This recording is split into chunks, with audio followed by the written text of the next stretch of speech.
Okay, before I plunge into the lecture for this week, the podcast, a couple of reminders. One very important point, it's obvious, but it's worth making. Um, a great advantage that the Confederacy had was it didn't have to capture 1 inch of Union territory to win the Civil War. Whereas the Union had to capture an area that stretched from basically El Paso all the way to Northern Virginia, an area bigger than Western Europe, an enormous task that Lincoln and his generals have to accomplish. Where the South, all they needed to do was to win the war, was to hold out, was to get the Union to quit fighting them. And so this is a big advantage for the South. The South could have won the Civil War, even with the resources, the population, the Union being over twice as many people as the white South.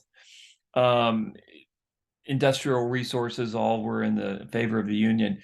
There's plenty of instances in world history where weaker nations or weaker rebellions, I guess, have been victorious over stronger powers. Look at the American Revolution.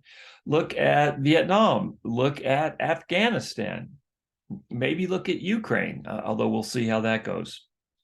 So far, it's been surprising. And of course, Ukraine is getting a lot of supplies from bigger nations. But you know what? I digress.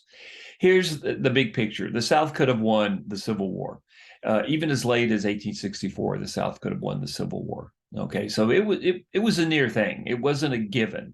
The Union had a number of advantages, but they also had a number of challenges. Number two, I just want to stress that African Americans were very active agents in their own emancipation. For instance, over around 190,000 African American men fought in the Union Army and the Union Navy.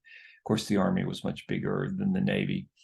And so, what you had in a very radical act, some of these African Americans had been freed before the Civil War, like Frederick Douglass's two sons. They fought in the Union Army during the Civil War, and they were freed. But you do have the U.S. government. Not only does it free enslaved men, it gives them uniforms, but more importantly, it gives them guns to kill white Southerners. This is one of the most amazing and radical moments in all of U.S. history up until 2023. So that's very important in the role of African Americans in emancipation. But also, as I mentioned briefly yesterday, all throughout the South, you had the enslaved renegotiating to a certain extent their work conditions, especially since so many men had left the farms and plantations to fight in the Confederate Army.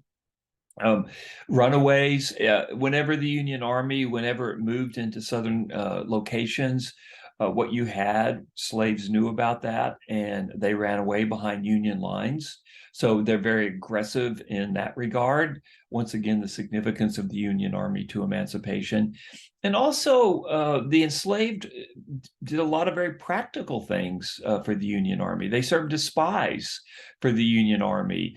They gave Union Army, as the Union moved into areas such as Alabama, Mississippi, Louisiana, as it moved into these areas, very, very few Northerners were familiar with these areas. And in countless instances, the enslaved serves as spies.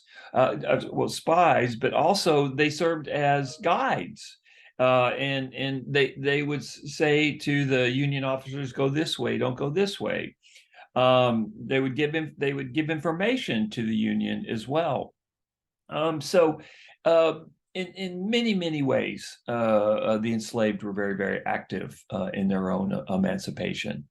Okay, so now I want to talk about the Peninsula Campaign. And just to remind you, Peninsula Campaign, it starts in the spring and summer of 1862.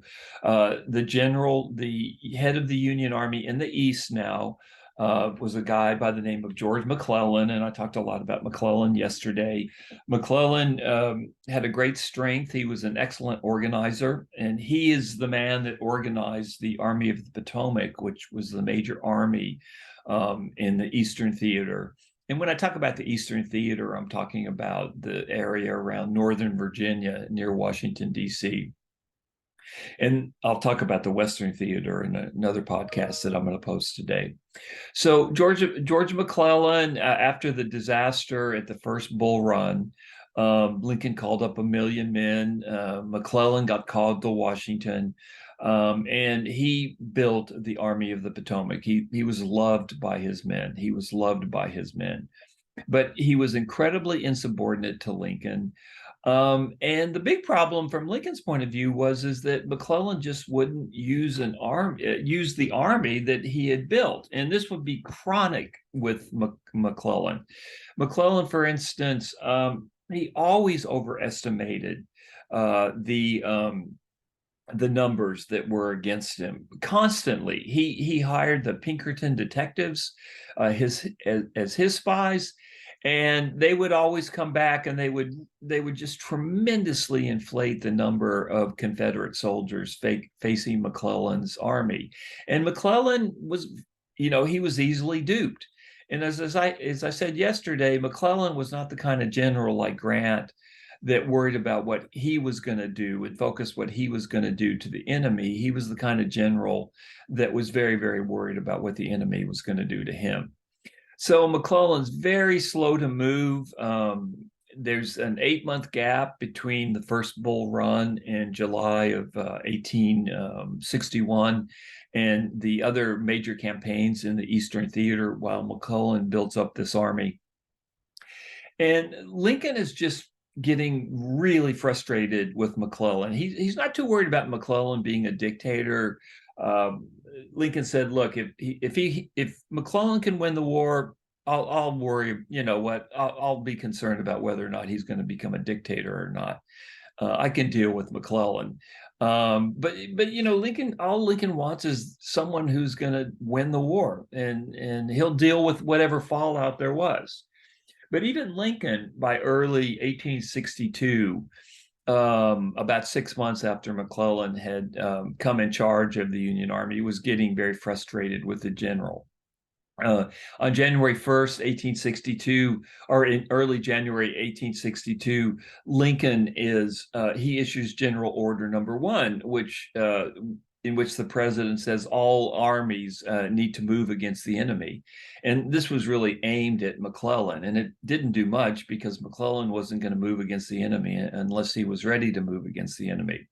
So what I want you to keep in mind here is that this has everything to do with the ultimate emancipation of the enslaved, because the war is becoming more radical. Lincoln is starting to realize by early 1862, slowly, Lincoln is starting to realize that he may have to end slavery to defeat the Confederacy. And McClellan's inability to defeat the Confederate Army in Northern Virginia goes a long way towards the emancipation of the enslaved. So what you want to keep in mind is, as you listen to the rest of this podcast, is that this Union failure has an enormous consequence. Not only does it extend the war until 1865, but in extending the war, it radicalizes the war. And it begins, we're not there yet, but it begins the process where Lincoln realizes that, sure, when he had been inaugurated as president, he'd said he didn't have the power to touch slavery.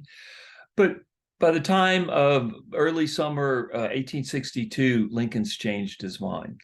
He's decided that as the commander-in-chief, he has the power to touch slavery because that's what it's going to and attack it, because that's what it's going to take to win the Civil War. So keep in mind that McClellan's failures are also leading towards emancipation.